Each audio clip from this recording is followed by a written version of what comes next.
Doctor বাবু, আমি আপনার কাছে আসলাম একটা কথা জিজ্ঞাসা করতেছি, আপনার দাঁত তুলেন তো? হ্যাঁ, আমি ডেন্টিস্ট, দাঁত তুলবো না তো কি করবো? না ডাক্তার বাবু, কথাটা হইল যে আমার দিদির দাঁতটা তুলতে হবে, তবে ও তো আসতে পারবে না, আমার বাড়িতে যেতে হবে। কোনো সমস্যা নাই, তবে ফিসটা ডাবল লাগবে।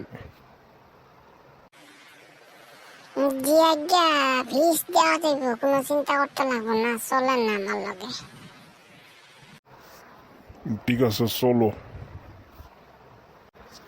কি ব্যাপার বলো দেখি, তুমি বললে দাঁত ফেলতে হবে, আমাকে তুমি টয়লেটে নিয়ে আসলে কেন?